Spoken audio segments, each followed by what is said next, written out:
Los invito a escuchar a continuación este relato respecto al cuero vivo o cuero de agua.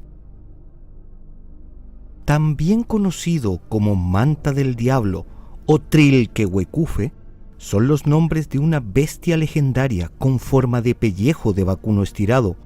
Lleva a modo de flecos unas uñas y en medio de estas suman múltiples ojos. Habita en las profundidades de lagos y ríos. Desde allí acecha a sus presas. Cualquier incauto que se asome a sus orillas será atrapado, envuelto y llevado a las profundidades, donde es devorado. Se cuenta que el poder de una machi podrá acabar con este ser, invocándolo e hipnotizándolo.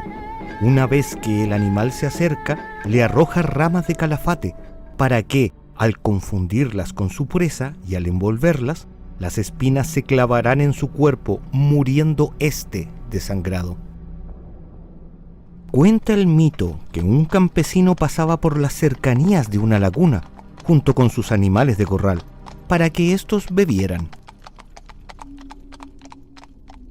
Uno de sus terneros es atrapado por el cuero, por lo que este hombre lucha para liberar a su vacuno de los tentáculos de la bestia, lo cual logra, pero él es atrapado por el monstruo y empieza a ser arrastrado hacia las profundidades. En eso, su fiel perro se lanza, atacando y mordiendo al cuero, provocándole múltiples heridas. Este suelta al campesino y toma al perro, llevándolo al agua para, al final, matarlo. El lugar donde se cuenta que ocurrió este hecho, hoy en día se conoce como la Laguna del Perro, ubicada en la localidad de Pichilemu. Son tantas y tan variadas las leyendas en torno a este mítico ser que recordé una historia que hace mucho tiempo me contó un amigo. Este relato es una vivencia familiar de sus tiempos como un niño en el sur de Chile.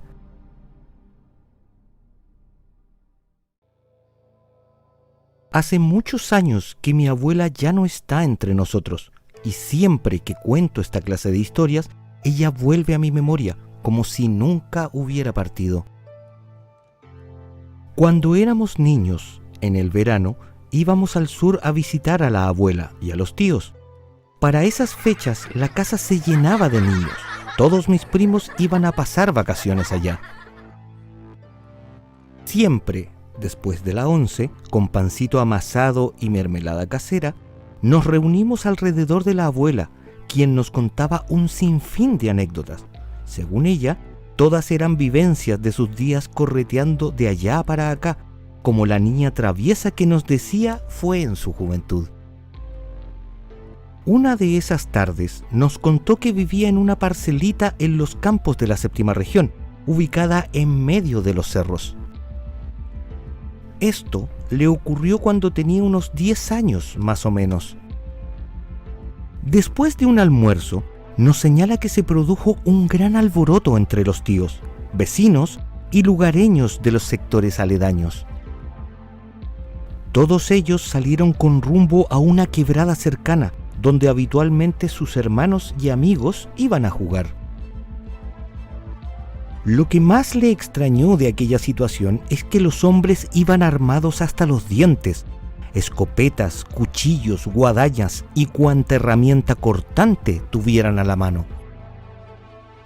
En aquella quebrada había un estero que, producto de los deshielos de primavera, llevaba mucha agua.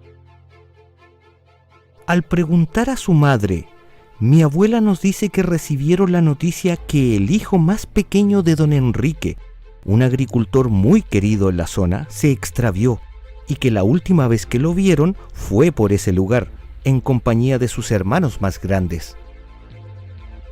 Nos dice que lo extraño de la situación era el por qué todos los adultos iban armados, si se trataba solo de una búsqueda de alguien perdido.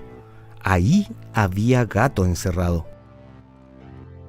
Como buena niña, traviesa y curiosa, junto a su grupo de amigos partieron al estero a ver qué era lo que estaba pasando.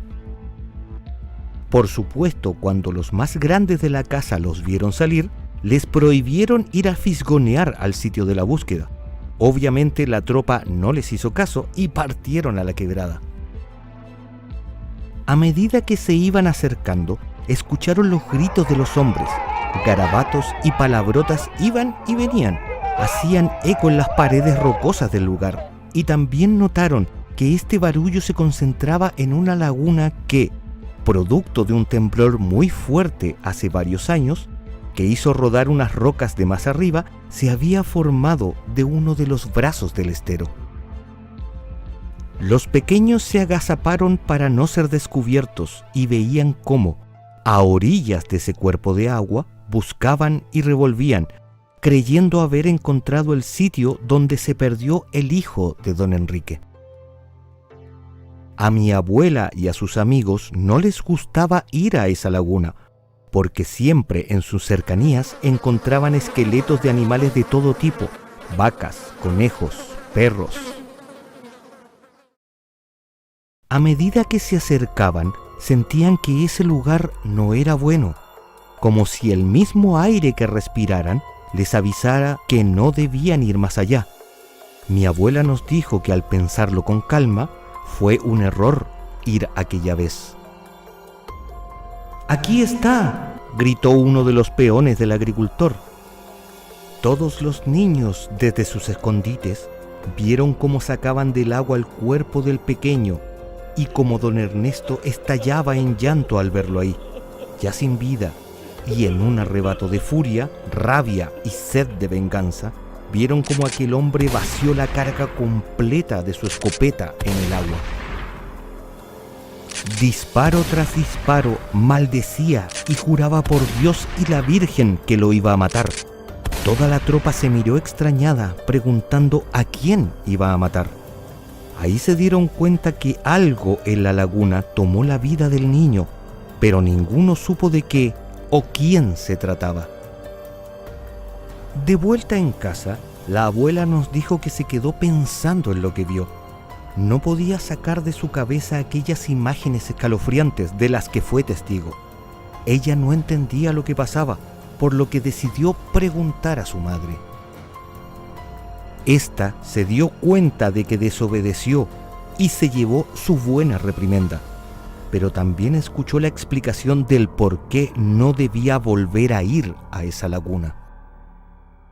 Los adultos le contaron que, tras el temblor que formó ese cuerpo de agua, de algún sitio más arriba en los cerros, los arrieros que transitaban por el sector acostumbraban faenar animales y las pieles las botaban al río. Ellos fueron los primeros en darse cuenta que sus vacas desaparecían en las cercanías de ese lugar. Incluso uno de los vaqueanos lo vio salir del agua para tomar sol en unas piedras que estaban a orillas del estero. Los esqueletos en los alrededores del sitio eran la prueba de que algo devoraba a sus animales, y pronto obtuvieron respuesta de lo que provocaron. Una de esas pieles que ellos mismos botaron al río había cobrado vida propia, transformándose en un cuero de agua. Desde ese instante evitaban pasar por ahí, dando un rodeo, ya que no querían seguir perdiendo a sus animales.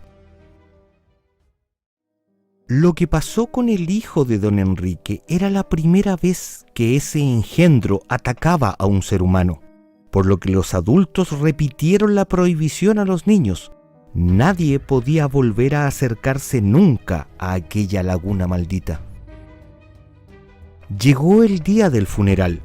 Todo el pueblo y la gente de los alrededores acudieron al velorio. Las muestras de dolor, pesar y tristeza recorrían todo el caserío, pero Benito, el hermano mayor del difunto, se veía diferente. Nos siguió relatando la abuela.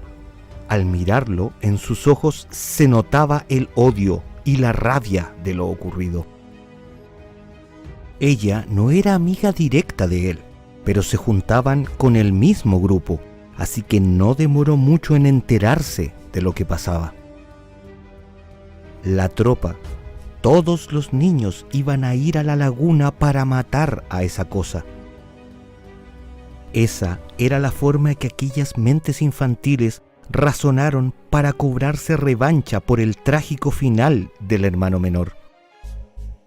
Mi abuela no tenía claridad de cuándo iban a hacerlo, pero no pasaron muchos días para que supiera del plan ideado para dar caza a la criatura y que éste ya estaba en marcha. El día lunes siguiente, ella se unía a otros 15 niños y niñas que iban en camino a la quebrada. Su idea fue atar a un perro vago que siempre rondaba por entre los potreros del pueblo, a orillas de la laguna, utilizarlo de carnada para hacer salir al cuero y, una vez fuera del agua, darle muerte a cuchilladas, estocadas y piedrazos. Esas armas improvisadas eran las que aquellos niños portaban entre sus ropas. Como Benito fue el de la idea, era quien comandaba al grupo y la abuela lo cerraba por la retaguardia. Siempre pensó que no era un muy buen plan enfrentarse a algo que no conocían, por lo que antes de salir, la niña preguntó el cómo se podía dar muerte a aquel animal. Su abuela le dijo que lo más eficaz era lanzarle una rama de espino, para que así, confundiéndola con comida, se enrollara en ella, se clavara las espinas y así darle muerte. Con esa información cortó una rama de aquel arbusto por el camino, de 1 metro de largo, lleno de punzones que harían efectiva la treta. También, mientras caminaba por el sendero que conduce a la quebrada, compartió lo que sabía con el resto de los niños y niñas para que todos supieran qué se debía hacer en caso de ver al cuero. A pocos metros antes de llegar al lugar, la tropa se dispersó, tomando posición para dar curso a la estrategia. Amarraron al perro lo más cerca posible de la orilla, en una playa llena de pequeñas piedras, pero despejada, para tener mejor visión al instante en que vieran salir a la criatura. El problema fue que pasaron varias horas y nada ocurría. Lo único que rompía la monotonía del sitio eran los llantos de dolor del perro al verse inmovilizado, pero nada salía del agua.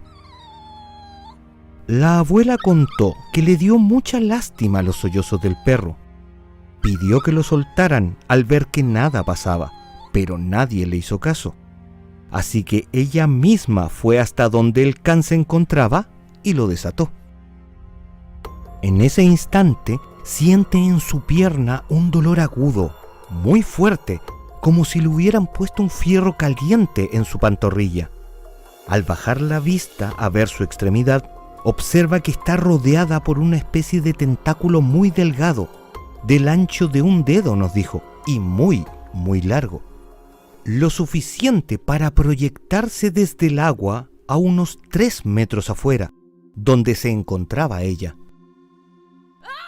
Dio un grito e inmediatamente cayó al suelo, empezando a ser arrastrada hacia la laguna.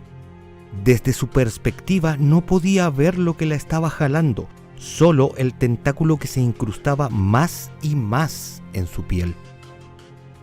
Todos los niños, al ver lo que sucedió, se abalanzaron sobre ella para tratar de evitar que se adentrara cerca del borde de la laguna. La tomaron de las manos, pero los esfuerzos fueron inútiles, porque por más que tiraban, lentamente su cuerpo se arrastraba por entre las piedrecitas con dirección a las profundidades. Fue ahí que Benito recordó la lección sobre la rama de espino, por lo que unos metros más allá empezó a azotarla contra el agua con el objetivo de atraer al animal. El tentáculo que envolvía la pierna de la abuela la liberó, enfilando en dirección hacia donde estaba el hermano mayor del fallecido niño, quien, en un acto reflejo, lanza al medio de la laguna la rama de espino y se aleja lo más rápido que pudo del lugar. La pierna de la abuela sangraba profusamente y no había cómo detener la hemorragia, por lo que, rompiendo un jirón del vestido que andaba trayendo, improvisó una venda para tratar de detener el sangrado. Estaba en eso cuando desde la laguna se ve como el agua comienza a agitarse violentamente y muchos tentáculos empiezan a salir del agua, azotándola. Incluso un sonido aterrador se escuchó por todo el sitio. Una especie de bramido que nunca antes ninguno de los ahí presentes escuchó jamás. Esto duró unos pocos minutos para después quedar completamente en calma y, en la superficie, una especie de manta de color entre café y verde, de no más de 2 metros de largo, con largos tentáculos del mismo color, flotaba inmóvil. La tropa se acercó para ver más de cerca a aquel animal y notaron que de esa cosa emanaba un líquido espeso, también de color verde, que ellos supusieron era la sangre de aquella criatura. Eso no se movía, la habían matado. Todos celebraron su triunfo, todos menos mi abuela, que cojeando pidió que la llevaran a su casa, donde sabía que, una vez que averiguaran lo ocurrido, recibiría un castigo mayúsculo. Todos mis primos, yo incluido, estábamos sorprendidos por la historia que nos acababa de relatar la abuela. Pero uno de ellos le dice que eso no puede ser, que esos monstruos no existen. Que todos nos hemos bañado en ese estero muchas veces y a ninguno nos ha pasado nada, prosiguió. Ahí la anciana se levantó la falda hasta la altura de las rodillas, dejando al descubierto la pantorrilla de su pierna izquierda. Nosotros nos quedamos con la boca abierta y los ojos redondos como plato. Vimos una cicatriz que le rodeaba la pierna, como un resorte que daba unas 3 vueltas a su alrededor. Esta es la marca que me dejó ese animal, nos dijo. Pero bien muerto que quedó.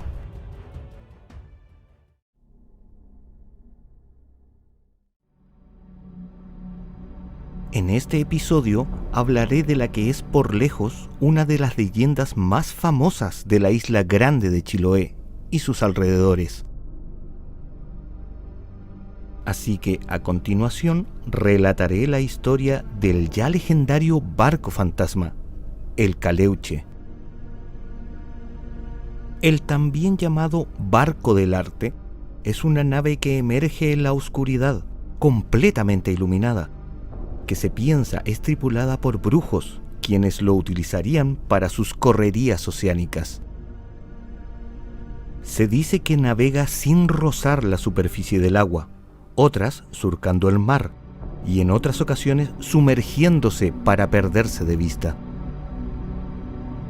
Se le ha visto ocultarse bajo una densa niebla que él mismo produce, o desaparecer misteriosamente cuando algún testigo lo divisa. Se sostiene que sus tripulantes, aparte de los brujos, serían marineros fallecidos en el océano o pescadores que han sido aprisionados por estos. Algunos afirman que los ahogados son recogidos por este barco.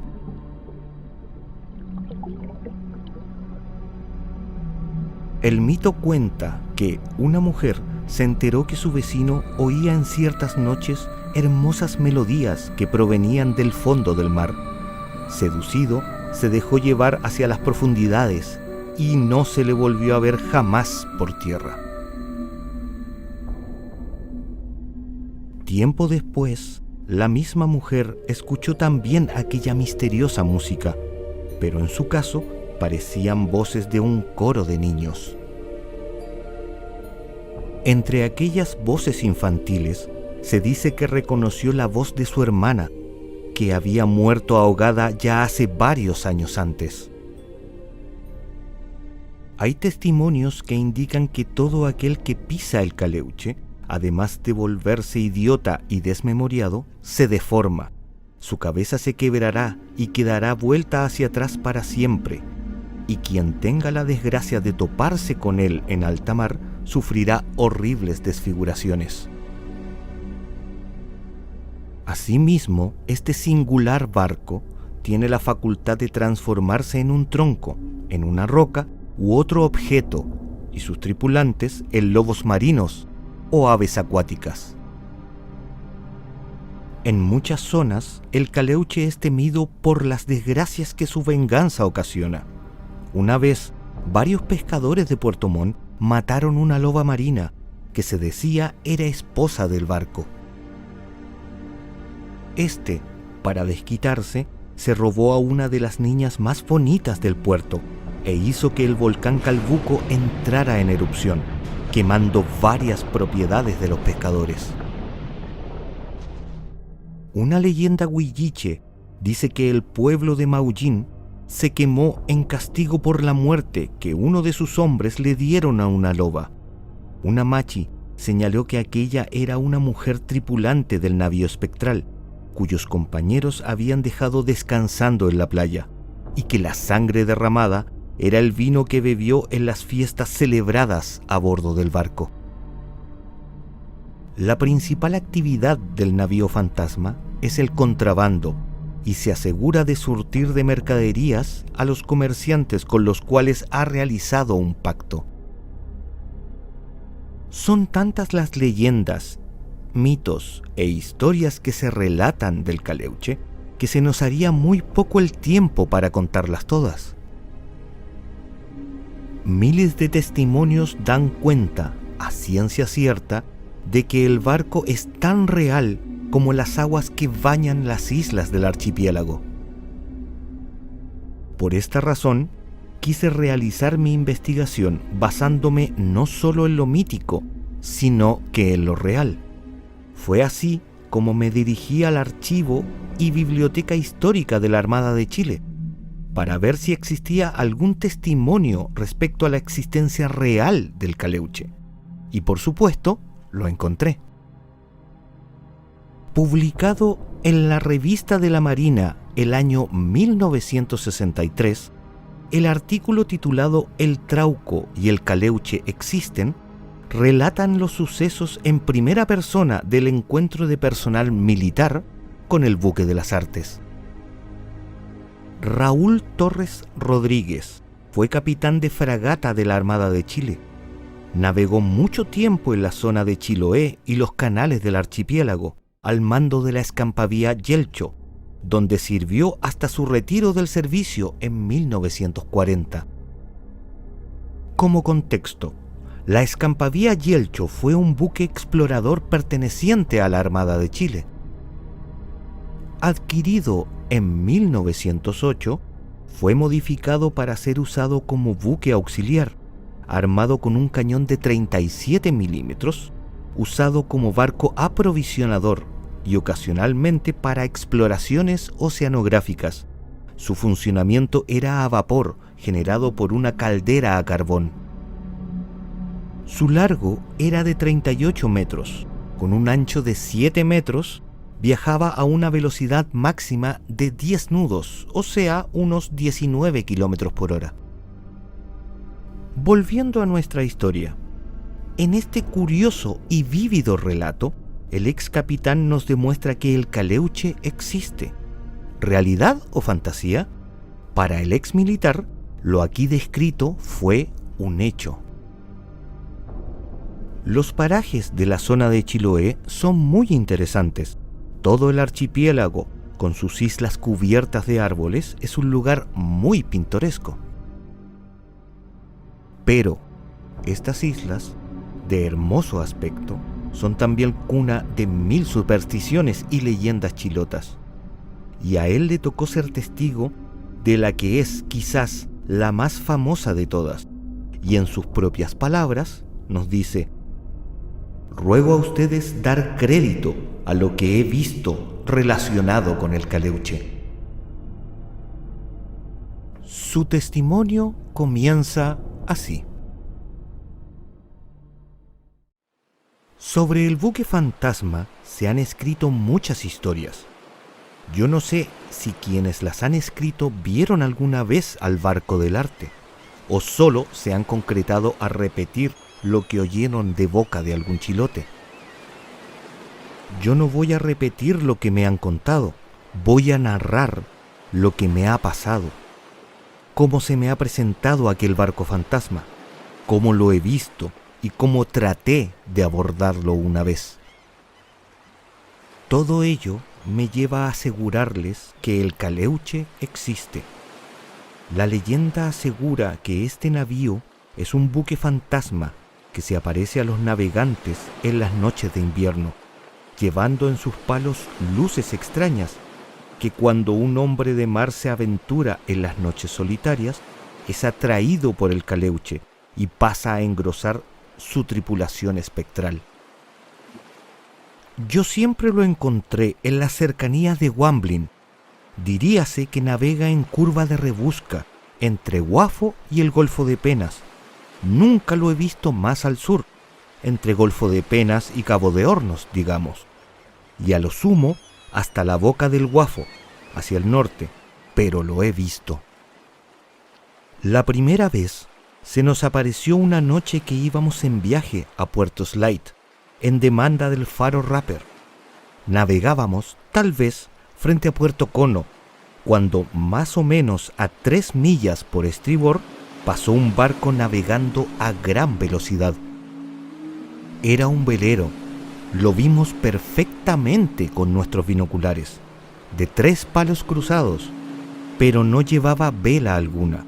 Sus palos iban totalmente iluminados y en cada unión del palo horizontal parecía llevar encendidas unas especies de antorchas que despedían llamas rojizas. A la distancia no aparecía tripulante alguno sobre la cubierta. Mandé llamar al contramaestre y antes de que lo hablara, al llegar al puente me dijo: «El caleuche, mi comandante». Efectivamente, él lo había visto antes de subir al puente. La noche estaba muy oscura. El buque desapareció rápidamente y nada pudimos hacer por localizarlo otra vez. Después de este avistamiento, yo me propuse encontrar una explicación al fenómeno y me leí todo lo que encontré sobre fuegos fatuos, fuegos de San Telmo y otros fenómenos meteorológicos que pudieran tener semejanza con lo que nosotros vimos. Nada se acercaba a la realidad, a lo que nuestros ojos presenciaron. Desde esa noche, cada vez que efectuaba comisiones por la zona de Guafo y el Golfo de Penas, nos preocupábamos, noche a noche, procurando encontrar nuevamente a aquel barco fantasma, y navegábamos principalmente alrededor de medianoche, en las cercanías de Wamblin. Aún en varias oportunidades permanecí horas y horas a bajo andar en las vecindades de dicha isla. Oficiales, contramaestre y voluntarios siempre alertas en el puente. Algunas semanas después de lo anterior, mientras navegábamos en demanda del faro San Pedro y siguiendo mi plan, lentamente entre Guafo y Wamblin, con rumbo trazado por el interior de esta isla, con calma absoluta, en una noche muy oscura de noviembre, aproximadamente a las 2 de la madrugada, vimos una especie de luz artificial que se elevó desde el mar, próximo a Isla Wamblin, y luego apareció el caleuche, balanceándose lentamente sobre ese mar en calma. Estaríamos escasamente a 1 milla de distancia.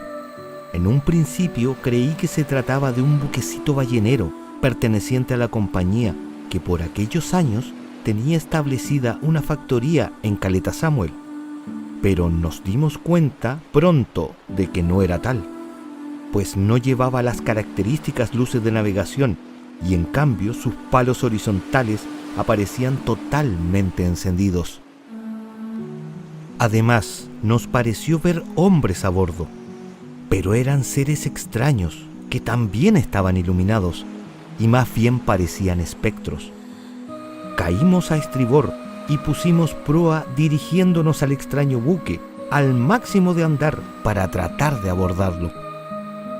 Este se puso en marcha directamente hacia Isla Wamblin. No llevaba velas desplegadas ni se sentía, en la tranquilidad de la noche, ruido de motores o máquinas. Sin embargo, el barco pronto se nos alejó. La Yelcho aceleró a máxima velocidad, llegando a límites peligrosos cerca de la punta sur de Wamblin, sin dar alcance al buque que, desde luego, no podía ser otro sino que el Caleuche. De repente, este desapareció. Creyendo que hubiese virado al norte por detrás de la isla, ejecutamos igual maniobra, pero no había rastro alguno. Dimos una vuelta completa a Wamblin y no había señal alguna del buque del Arte. Nos había hecho una nueva jugada. 1 o 2 meses más tarde, el capitán de puerto de Castro solicitó de la autoridad naval la cooperación de la Yelcho para buscar unos loberos que hacía 60 o 70 días habían salido al sur con intenciones de llegar hasta el archipiélago de las Huaytecas y por cuya suerte se temía, pues era ya tiempo de más que hubiesen regresado. Salimos de Puerto Montt y recalamos en Castro para obtener mayores informaciones. Ahí supimos de parte de los familiares de los loberos desaparecidos que eran 4 hombres que habían salido en una chalupa ballenera equipada con una vela cuchilla, que llevaban algunos perros junto con elementos de caza y pesca, que eran buenos marineros, conocedores profundos de la región y que ya debían estar de vuelta, salvo que algo grave les hubiese ocurrido. Recogimos algunos datos, entre otros loberos, sobre el posible rumbo que esta chalupa habría seguido y zarpamos en demanda de las Huaytecas.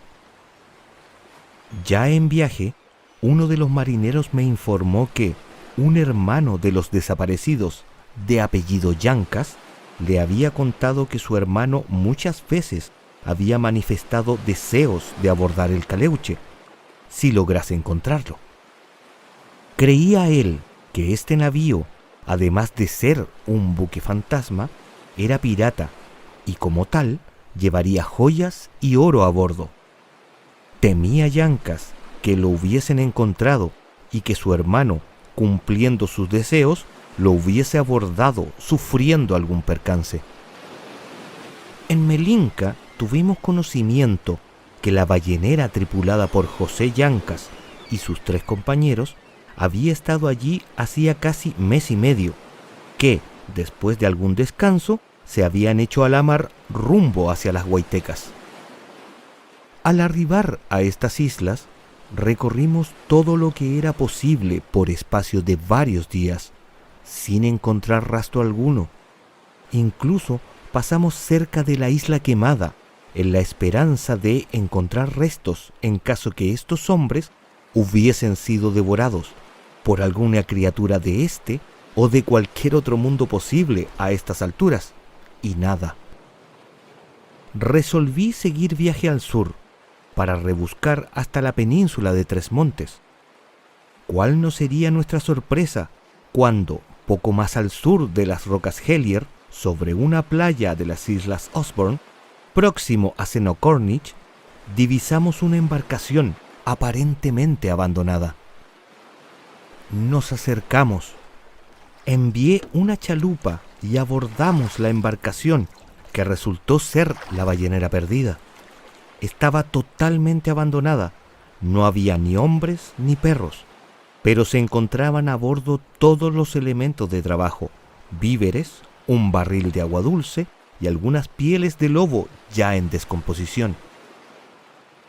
Trajimos la embarcación a bordo y nos acercamos lo más posible a tierra esperando encontrar restos o creyendo que los hombres podían estar en la costa y nada. Envié una embarcación a inspeccionar el seno Cornish y nada. Durante 3 días continuamos la rebusca en toda forma. Incluso hicimos señales de sirena, fogatas nocturnas, sin obtener ninguna respuesta. Ya perdida toda esperanza, resolví regresar al norte. De noche, próximo a Wamblin, se nos apareció el Caleuche. Iluminado fantásticamente, pasó a gran velocidad cruzando nuestra proa a muy corta distancia.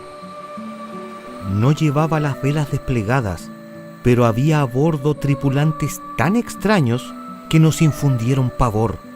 Seguía al norte al máximo de andar, esta vez huyendo de la presencia del barco fantasma hasta perderlo en el horizonte. Nuestra llegada a Castro era esperada con impaciencia, pero a nadie pareció extraño oír la narración del hallazgo, y mucho menos las versiones de mis tripulantes. Todos en el tranquilo puerto estaban seguros que José Llancas y sus compañeros habían cometido la locura de abordar el Caleuche, y desde aquella noche formaban parte de sus tripulantes espectrales. En la identidad del archipiélago chilote, las leyendas no son meras ficciones, sino que son parte de la identidad cultural de este lugar de Chile. Los mitos son reales, su gente los siente y los vive de esa manera. Para ellos, el Caleuche no es solo una leyenda cualquiera, etérea y sin forma. Es una experiencia vívida, un hecho, una realidad con la cual conviven y que nosotros, los afuerinos, no podríamos entender.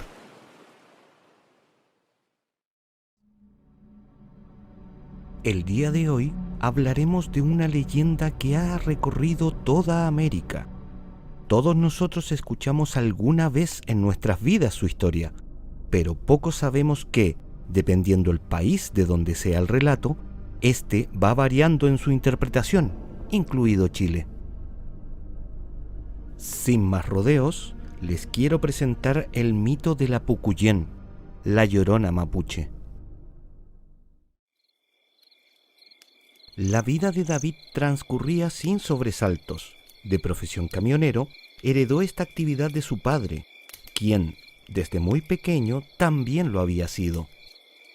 Viajó por todo el país, de norte a sur, de mar a cordillera, y siempre, cuando llegaba a casa, contaba alguna de las cientos de anécdotas que en su trabajo ocurrían a menudo, desde las más graciosas a las más increíbles. Siendo el mayor de 3 hermanos, habían cultivado una relación muy estrecha con su familia. Cada vez que podían, se juntaban a celebrar algún acontecimiento familiar, fiesta o simplemente el solo hecho de verse era motivo para celebrar. Don Anselmo, el patriarca de la familia, vivía solo en Valparaíso desde la muerte de su esposa. Aunque de semblante alegre, siempre en su mirada había un dejo de tristeza por la partida de su compañera y cómplice de toda la vida. Él siempre cultivó e inculcó a sus hijos la unión familiar, una que él cuando pequeño nunca tuvo, porque en su infancia las cosas fueron muy diferentes y no le gustaba hablar de eso. Cada vez que le preguntaban, él eludía el tema o se molestaba y cambiaba la conversación hacia otro tópico. Un día, David recibe una llamada de su padre, quien le pide ir a verlo a su casa en forma urgente, ya que algo ocurrió y debían conversar, pero no por teléfono. Obviamente, el hijo se asustó y pensó lo peor. Ahí su padre lo tranquilizó, diciendo que estaba todo bien, pero que debían discutir un tema muy delicado. Un fantasma del pasado había vuelto y necesitaba de su ayuda para resolverlo. «Es sobre tu abuelo», le dijo. Como don Anselmo nunca quería hablar de su pasado, a su hijo le pareció muy extraño este repentino cambio, por lo que se apresuró a ir. Una vez allí, se sentaron en el comedor a conversar y su progenitor empezó a relatar aquella parte de su vida, esa que deseaba olvidar, pero que volvió de golpe a remecer sus últimos años de tranquilidad. Éramos 4 hermanos, mi madre y el señor aquel, tu abuelo. Desde que tengo memoria, él siempre fue muy malo con nosotros. Nos castigaba y golpeaba cada vez que algo que hacíamos no le parecía. Lo mismo con tu abuela. Nosotros éramos más rebeldes y nos resistimos, pero mi madre no. Creo que como ya habían pasado tantos años juntos, ese maltrato ya era parte del día a día para ella. Cuando murió tu abuela, sentimos pena, obvio, pero también una sensación de alivio. Ella por fin descansaría por todos los años de maltrato de ese hombre. En ese momento todos decidimos irnos de ahí, dejar al viejo solo, porque ya no aguantábamos más sus abusos, pero principalmente porque ninguno sentía el más mínimo cariño por él. Así que un día tomamos nuestras cosas y nos fuimos sin decir adiós. Cada uno tomó rumbos diferentes y nunca más supimos de él. Tampoco queríamos volver a saber de él. Después de dejar la casa, a mí me costó mucho más por ser menor de edad. Tenía 16 años en ese entonces. No había terminado el colegio y solo conseguía trabajos esporádicos en los campos de otros patrones. Con esa poca plata que lograba juntar, me alcanzaba para vivir al mínimo. Eso hasta que conocí a un camionero muy buena persona que me enseñó todo lo que había que saber del oficio. Ya recién ahí tuve un trabajo estable, lo que me permitió asentarme, formar una familia y criarlos a ustedes. Ese camionero fue el padre que siempre quise y que nunca tuve. David escuchó atentamente la historia y solo la interrumpió para preguntar el por qué le contaba esto ahora. Don Anselmo le dice a su hijo que recibió la llamada de un abogado del pueblo de donde era oriundo, en el sur. Le informó que su padre murió unos días atrás y que, por trámites burocráticos, necesitaba que un familiar fuera, ya que el viejo había dejado un testamento, además del papeleo para la sepultación. De los 4 hermanos, él era el único vivo, pero quería pedirle a su hijo que él fuera en su representación, porque al ser nieto de aquel señor, también era familiar directo. David miraba fijamente a su padre y vio en sus ojos todo el dolor y el sufrimiento que padecía al recordar esa parte de su pasado, por lo que sin dudarlo aceptó ir. Pasaron 2 días más antes que el hijo mayor llegara en su camioneta al pueblo en el sur. Pero más que un pueblo, era un caserío, con una calle central donde estaban las principales oficinas públicas, el colegio, la capilla y una docena de casas repartidas a ambos lados del camino, la mayoría de madera o adobe, y al final del pueblo, separado por unos 2 kilómetros, el cementerio, el único de toda la zona. Por esa razón, de todos los pueblos cercanos también venían a enterrar a sus muertos ahí. Previamente, David conversó con el abogado y quedaron de juntarse en la capilla para afinar los detalles y saber qué papeles dejó su abuelo. El párroco del lugar les facilitó una oficina al interior para que pudieran conversar más tranquilos. Le indicó que don Erasmo, el abuelo, era dueño del terreno más grande en el pueblo, también de muchas cabezas de ganado y un pequeño packing, donde procesaba las frutas y hortalizas de su campo, para después venderlas a los distribuidores minoristas de las ciudades más cercanas. Todo eso ahora pasaba a manos de don Anselmo, por ser el único heredero vivo que quedaba. Respecto al funeral, solo hacía falta la firma de un pariente cercano para iniciar los trámites. Una vez que el nieto del difunto firmó, el abogado le dijo que a más tardar mañana debía llegar el cortejo con los restos de su abuelo, ya que él expresó que quería ser velado en esa capilla. Ambas personas salieron de la oficina para dirigirse al exterior del lugar, cuando vieron llegar a una mujer de unos 60 años aproximadamente, quien, con una mantilla de color negro sobre su cabellera ya canosa, saludó primero al abogado, para después dirigirse a David. «Así que usted es el nieto de don Erasmo. Soy Mirta. Trabajé para su abuelo durante 20 años en su casa. Lamento mucho su pérdida. Muchas gracias, respondió el nieto. ¿Cuándo será el velorio?, replicó la mujer. El día de mañana. Se harán los trámites hoy mismo para que así sea. ¿Le puedo ofrecer una taza de café, doña Mirta? Un té le acepto, joven. Muchas gracias. Como el pueblo era pequeño, no había ningún hostal u hospedería donde David pudiera alojarse. Así que el cura le ofreció una habitación que era usada por los seminaristas cuando visitaban el lugar y que estaba desocupada.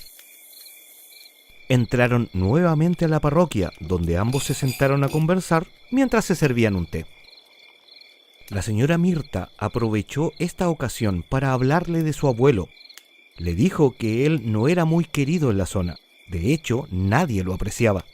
Había tenido problemas con todos y cada uno de los habitantes del pueblo. Era una persona de difícil trato, muy déspota y de muy mal humor. Pagaba bien a sus trabajadores, es cierto, pero los trataba con la punta del zapato.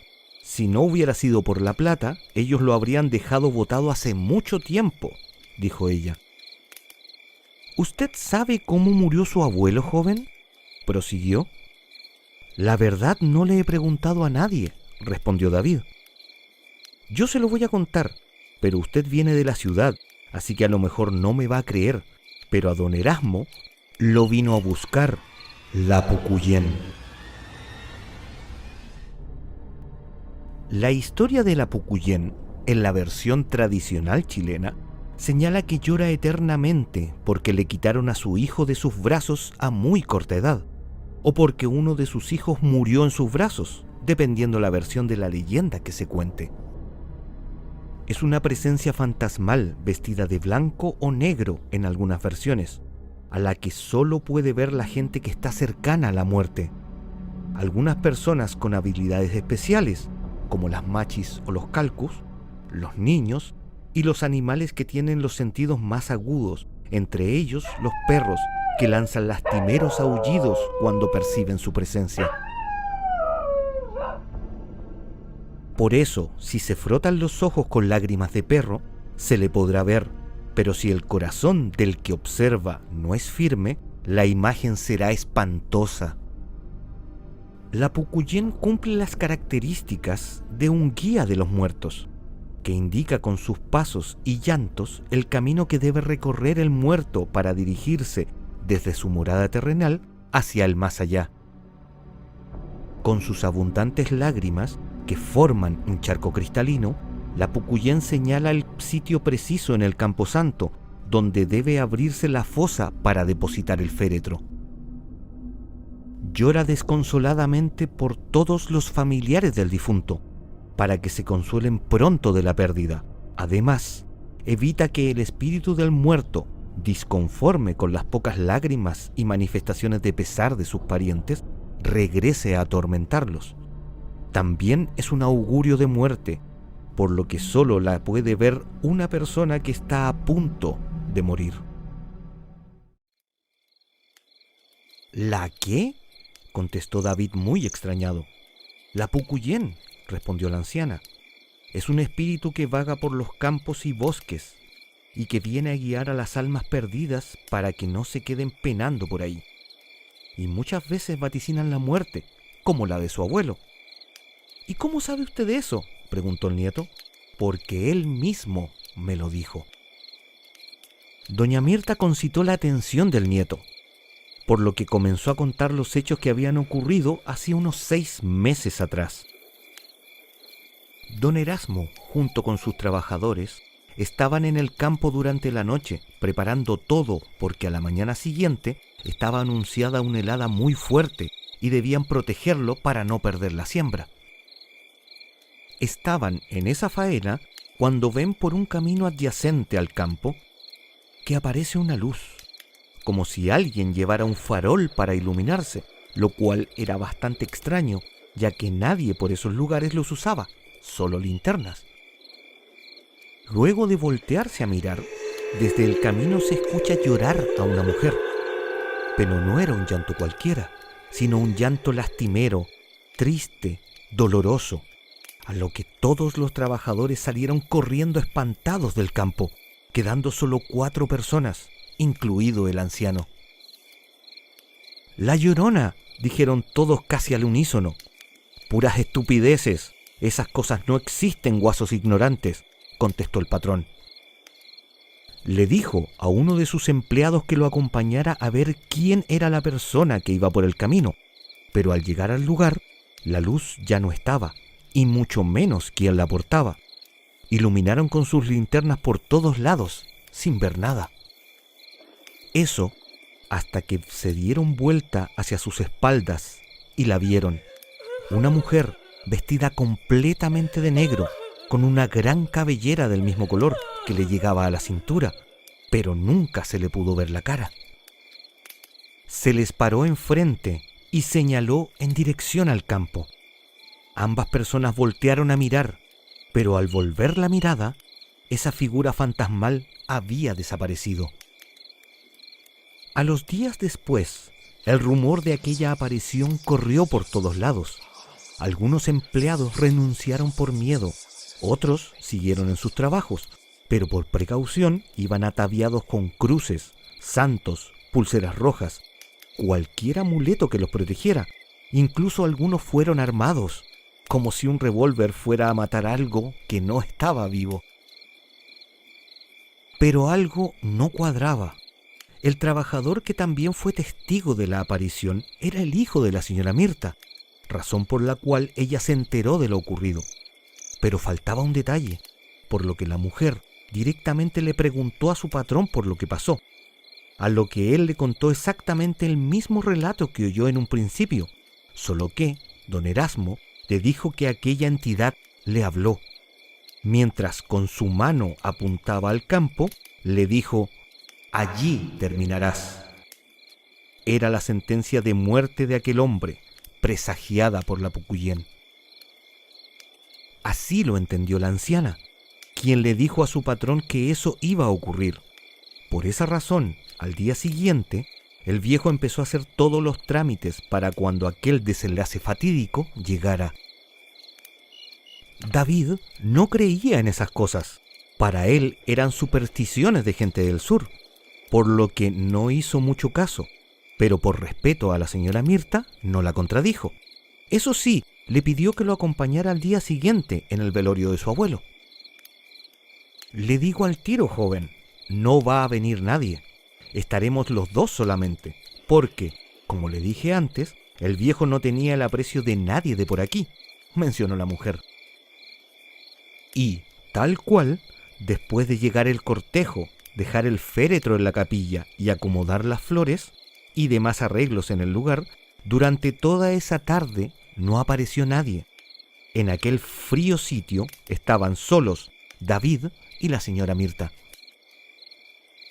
Por tradición, el velorio duraría 3 días, por lo que el nieto del difunto solo se armó de ánimos para estar en compañía de la mujer por los siguientes 2 días. A eso de las 6 de la tarde, la anciana se retiró a su casa y David cerró el lugar para irse a su habitación a descansar. Ya entrada la noche, él no podía conciliar el sueño. Pensaba en todo lo que le había contado la mujer, en si sería verdad o simples fantasías. Estaba absorto en sus pensamientos cuando escuchó un ruido que venía desde el exterior de la capilla. Era como si alguien caminara entre las piedrecillas que formaban el camino de acceso al lugar. Pero a esa hora, ya de noche y con la poca iluminación que había en la calle, nadie se atrevía a salir. Pero ese sonido de pasos era cada vez más fuerte. Se acercaba a donde estaba la habitación del joven. Así que se vistió, tomó una linterna y salió a ver quién estaba afuera a esas horas. Iluminó todo el lugar, buscó por todos lados, llegando al camino principal, pero no vio a nadie. Fue en ese momento cuando empezó a escuchar un llanto, de un dolor inconsolable. Era como si viniera de todos lados, pero no había nadie. Era el llanto de una mujer. Con mucho miedo subió a su camioneta y encendió las luces altas para tener mejor visión. Pero por más que buscaba, no veía el origen de aquel llanto desgarrador. Estaba en eso cuando vuelve a escuchar pasos sobre las piedrecillas del camino, pero esta vez alejándose del lugar. Fue en ese instante que el llanto cesó. Esa noche fue muy poco lo que pudo dormir. A la mañana siguiente le contó a doña Mirta lo sucedido, a lo que ella le respondió que la Pucuyén llora cuando al difunto no lo llora lo suficiente. Es como si intentara compensar el dolor, el sufrimiento o la pena que no ha tenido la muerte de tu abuelo. Llegó la segunda noche y el nieto se quedó en pie intencionalmente, esta vez preparado para lo que pudiera pasar. Casi a la misma hora que la vez anterior, nuevamente los pasos se escucharon fuera de la iglesia, pero esta vez inmediatamente David salió, linterna en mano, a ver de quién se trataba. Pero nada había en ese lugar. Solo el sonido de las ramas movidas por el viento rompía el silencio sobrecogedor de aquel caserío. Luego, el mismo llanto se empezó a oír. La misma lastimera congoja se hacía presente, cada vez más fuerte y más dolorosa que la noche anterior. El joven apuntó la linterna hacia todos lados, salió hasta el camino a ver si encontraba algo o alguien, pero no tuvo éxito. Estaba en eso cuando sintió que alguien golpeaba con fuerza su camioneta. Las latas del pick-up sonaron muy fuerte.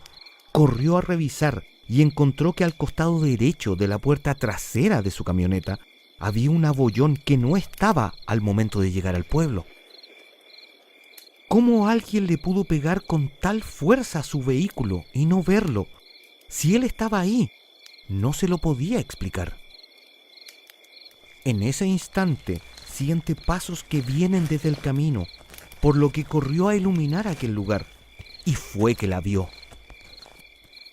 Una mujer vestida de negro, con larga cabellera del mismo color, que le tapaba el rostro, el cual nunca pudo ver. Lo que sí escuchó fue su llanto. Lloraba desconsoladamente y tan fuerte que no creía posible que nadie más la pudiera oír. David quedó petrificado al ver aquella aparición. Las historias que le contó la anciana eran ciertas. La tenía enfrente. Intentó hablarle, pero las palabras nunca salieron de su boca. Aquella aparición dio la media vuelta y siguió caminando, alejándose de la iglesia. Solo en ese momento el nieto se despabiló. Pudo mover sus piernas para correr y encerrarse en su habitación. Los llantos pararon al poco rato y él, aún muerto de miedo, trató de dormir un poco, pero fue en vano. Solo pensó que quedaba un día antes de la sepultación. El día del funeral, doña Mirta llegó temprano, por lo que David aprovechó de contarle lo ocurrido la noche anterior. La anciana le dijo que no debía tener miedo. Aquella mujer iba a procurar que su abuelo pudiera descansar en paz. Ya lo lloró lo suficiente. Tú la viste haciendo eso. Llegó la carroza fúnebre al cabo de una hora y, tal cual lo había dicho la anciana, el cortejo solo lo formaba la camioneta de David y a bordo iban 2 personas. El párroco del pueblo dio el responso en el cementerio junto al féretro y se retiró, quedando solos el nieto y la anciana junto al ataúd. ¿Sabes cómo murió?, preguntó la mujer. Le dio un infarto y cayó desplomado justo en medio del campo, el mismo lugar que la Pucuyén había apuntado la primera vez. No hubo nada que hacer. Lo llevaron a la posta lo más rápido que pudieron, pero ya había fallecido. Ambos se dieron media vuelta para volver a la camioneta, cuando ven que, a unos pocos metros, estaba parado un hombre vestido de negro. Era don Anselmo, lo que le sorprendió a David.